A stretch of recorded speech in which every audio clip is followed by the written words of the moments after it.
How's it going, guys? This is Northern Timber Outfitters. My name's Corey. It's my buddy Sean. How's it going, guys? Today we're gonna be talking about setting up duck spreads and kind of just how to hunt the wind when you're duck hunting. Yeah, so we got a request to do a video basically with how to set your spread up for the wind and stuff and how to hunt the wind. So we want to talk about that. It's just going to be brief. There's not really a whole lot to it. Obviously, you kind of got to make sure you have everything set up right, and you got to look into, what the weather's doing that day and stuff. But it's not like it's a huge topic to touch on. So this won't be too big of a topic, but with any hunting, weather's a big factor just because of barometric changes can shift the way an animal perceives things. It's like when people say like an animal can sense a storm coming, it's literally because they can. Yeah. I mean, your dog can start acting differently because they can feel that barometric pressure shift, and they'll sense that a change in weather is coming. And birds, pretty much any animal can do the same thing. Right. If you ever notice, like, maybe for like a snowstorm or even like heavy rainstorm. If you have a bird feeder, birds will be at it feeding way before the storm because they know it's coming. Yep. So the big thing with waterfowl hunting and your decoy spreads, and this goes kind of for ducks and geese, but the birds will tend to want to land into the wind. So if you're set up and you have your blind here, or just where you're sitting here, you have your spread out in front of you, you want the wind coming at your back, so that way when those birds come and they cup into your spread, they should be right in your face. Like, they should be flying straight into your face, and just they're right there and doing it. When you take your shot, you want to try to shoot them when they're facing you, not when they're facing away, for ethical shot purposes. You don't want to shoot them in the butt. If you can, go for the head or the vital, chest shot. Yeah, I mean, really, you should. It also gives you the biggest target. When they're cupped up, they're going to be like this. Right. If you look at a picture of a cupped up duck, their wings are out, their bellies are up, their feet are hanging, and they're just kind of gliding in, and they use that wind as a break. It's basically a break. It's like they're basically parachuting in. Right. Essentially, yeah, that's all it is. So and really, you don't want to be making shots unless you can make a clean, ethical shot. So yeah, you want to be able to see the head and shoot it. So when you're setting up your decoy spreads, I think the request was the wind and kill zones. Your kill zone is going to depend on the decoy spread you can use. Also, the type of body of water you're hunting. Right. So that is that's big, almost a rabbit hole you can go down on different decoy spreads. And some guys just show up and they kind of just throw them out there, and however they're out there is out there. They might move a few around for that kill zone and stuff, but there are tons of different decoy spreads, and there's tons of different ones that work, and sometimes they work and sometimes they won't. For a while, a J-hook was working for me on a river, on a big river, forever. I mean, it worked for almost a whole season, and then all of a sudden it was just not working anymore. And back then, I think it was my second season. I wasn't really paying attention to the wind that much. Yeah. So, I don't know. It could have been just, the way the wind was blowing where I was hunting changed. But the best way to kind of set your spread up is take the time, go to your public marsh, lake, take a walk, along your stream or river, and see how the ducks are sitting on the water, on the type of body of water you're going to be hunting. If you're hunting a farm pond, kind of look at how those ducks are sitting on the water. If you're going to be hunting a marsh, look at how they are. They might just be in little clusters of like 2 or 3. Maybe there's 3 or 4 over here. And just what you want to do is you can set it up so it creates your kill zone and plays your wind factor, but it also looks realistic. Yeah. If they're out in clusters in the middle of March, feeding, maybe there's a couple here, a couple there, a couple there, a couple there. You can do that and just kind of have them spread out, and then just have a hole right in the middle of them, and just have the wind at your back. If you can't put it perfectly at your back, try and keep it kind of cutting across to you a little bit in front. Because the biggest thing is you want those birds to come in and basically be facing you. You want them birds coming in at you, not from behind you. Yeah. So that way you can make your shot. It's also better visual. If you're watching them, I mean, you could watch them work if you're in a blind setup where you have visibility. You can watch them work and then come in so you know when to shoot. Otherwise, they're just, I mean, they could drop in over your head and you have no idea if they're coming. Yeah. So we had that problem with one of the places that we hunted.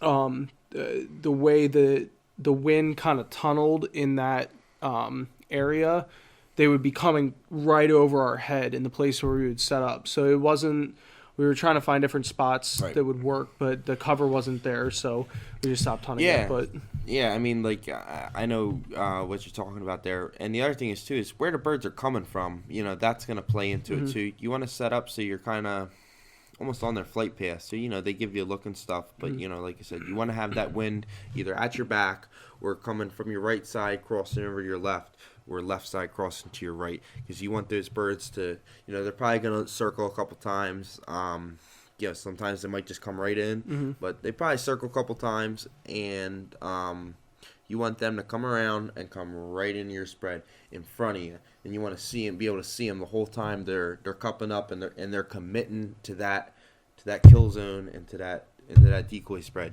You want to be able to, you know, watch that whole thing. So the important thing is if you're calling, so you kind of know when to call it quits on that, because there is a certain time when you want to call it quits on that, and the same person who requested this video also requested that, but we will get into that in a different video. But you want to make sure that you're not over calling, and if they're committed, they're cupped up, and they're headed for that kill zone, you know, you want to call it quits and say, all right, that's enough, you know, we got to, you should be anyway, you should be getting ready to shoot. Yeah. But let me add something. The other big thing about setting up a kill zone is also can play into gun safety. You want to have a good spot where those birds can come in, so you know, like, hey, like if you have 3 people in a blind, be like, all right, person on the right, you're taking the right bird. Person in the middle, you're taking the middle lane. Person on the left, you're taking left. That way you're not crossing shots. No one's swinging a gun barrel. Yep. That you got to, gun safety's number one. Yes, you want to go out there and yes, you want to kill birds, but you also have to take into account that you're hunting with other people. And I mean, they're humans. You know, you got to be careful. So gun safety is definitely important. And setting up a good kill zone where they're going to, you can watch them come in. It's not going to be a surprise, and one person jumps up, and then you got 2 people hitting barrels, shooting directly in front of each other. Yeah, right. Spread, the shot hitting and bouncing off. That's no good. So you want to have, when you get into the blind, you set your spread up, you get set in the blind, and then you go over, okay, birds are coming in this way. You're shooting over here, you're shooting over here, you're shooting over here. You're calling the shot, you're saying like cut them, whatever. You want to make sure that's all laid out so you can, pop up and cut them safely. Yeah. The other thing is you might have days where there really isn't wind. Those can almost kind of be tough days, even if there's not a slight breeze. There might not be a particular way that they come in. They could come in this way and they could come in that way, from your left, from your right. And sometimes those days, you just got to deal with it, but you can adjust your decoy spread to kind of make it so you get the best shot. Yep. Maybe you move your kill zone out from like 25 yards to like 30, 35, so they're more out in front of you. So even if they come over top of you, you still have time to see them before it's like they're in the water or whatever. The other thing, kind of going off what Corey said with,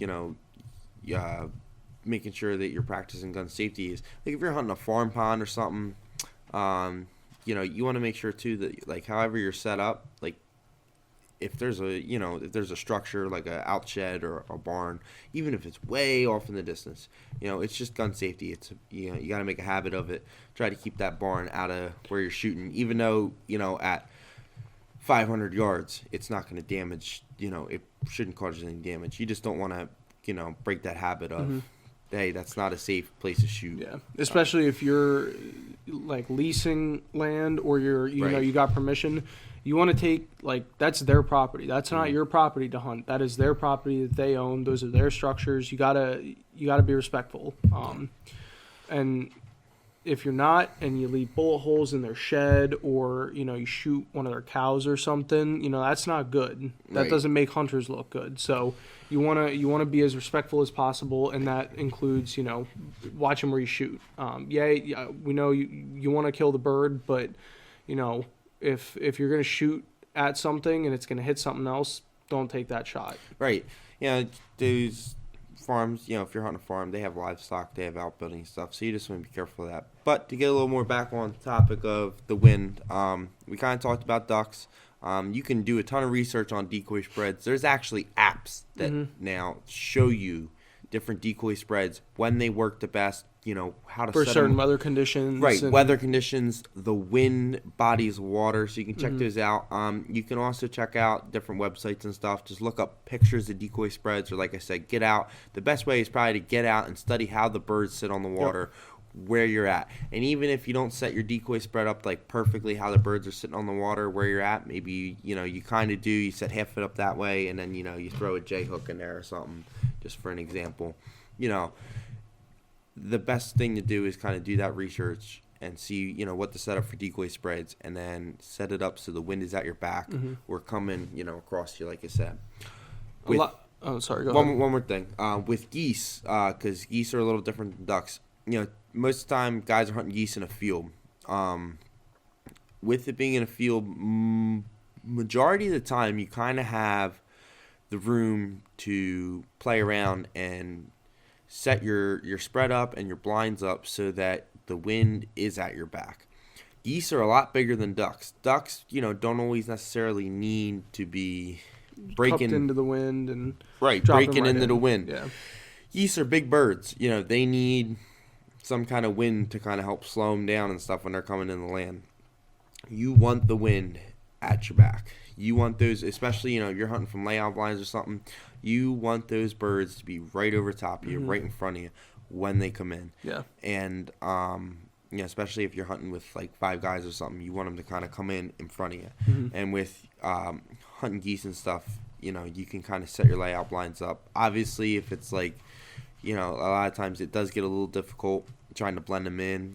Maybe if you're in like a bean stubble field and, a cut bean field, and there's, a little water ditch or, a grass hump in the field, you're trying to back your blinds up to that to help take away the outline of them and help blend them in. It may be a little difficult to work around what the wind is doing, but you want to try and always play the wind as much as you can and keep it at your back or cutting across you there, just so that the birds are coming in front of you and not coming in from behind you. So because it's not even so much that you can't shoot them when they're coming from behind. It's just a harder shot to make. The hardest shot to make is when birds are flying directly away from you, and when they're come over top of you and they do that. That's going to be a hard shot to make because you got to shoot under them and you got to shoot ahead of them. The easiest way to do it is when they're either cupped up right in front of your face, or if they're cutting across and you get that lead. So that's. You want to keep the wind, you don't want to blow it in your face. You want it at your back.